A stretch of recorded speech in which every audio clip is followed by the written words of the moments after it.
As it is well known, George Washington is the father of our country.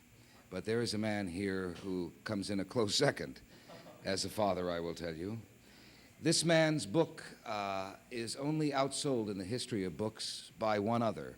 The top-selling book in the world is the Bible. The second bestseller belongs to Dr. Spock, his books on child care. Lately, Dr. Spock has widened his range and often speaks out about politics and our foreign policy, and he is here today. Would you welcome Dr. Benjamin Spock?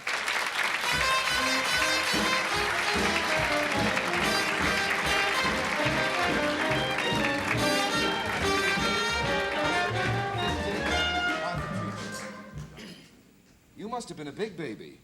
Yes, you're a very tall gentleman. I was this tall by 12. Were you really, Doctor? Yeah. They used to call me the skeleton in armor when I wore long woolen underwear, which we used to wear back in the 1910s. With a trapdoor? Yeah, with a Yes. trapdoor. I have read your book, Doctor, and I am floored, and always have been, by how you call your shots. This is hypothetical, of course, but you as much as say in your book, at 2 months and 2 months, 2 years and 2 months, your child will pick up the crayons, head for the wall, and scribbled all over them. And to the day, the child picks up the crayons, goes to the wall, and you sit there in a minute and say, that son of a gun, Dr. Spock. How do you know that? But then you're prepared for the future. That's amazing.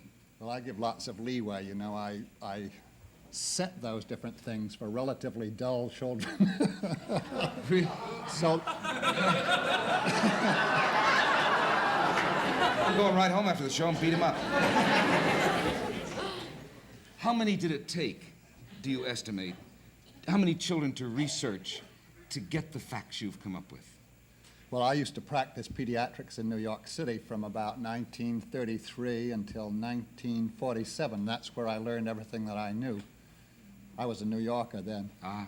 You're now living in the Middle West, yes, near Columbus, isn't it? Or? Not quite. Cleveland. It's Cleveland. Yeah. Cleveland, right.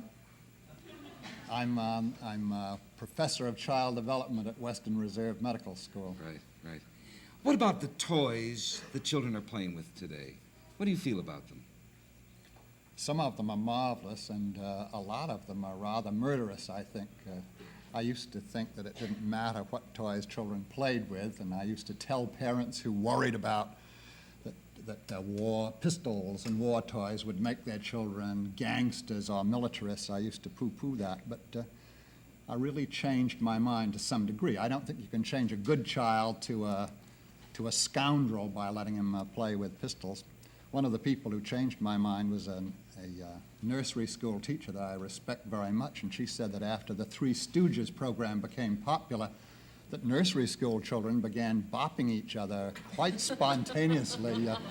And she would say, "You can't do that. He didn't do anything to you." And they said, "The Three Stooges do."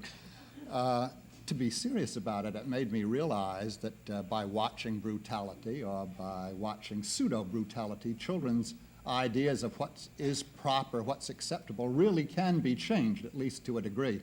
Now, my own feeling is that with the world in the precarious state it is in, with nuclear destruction just around the corner, that we've got to bring up our children much more civilized and much more constrained about the use of aggressiveness, so that my own feeling is now children shouldn't watch brutality or even pseudo-brutality, especially when they're at the preschool age.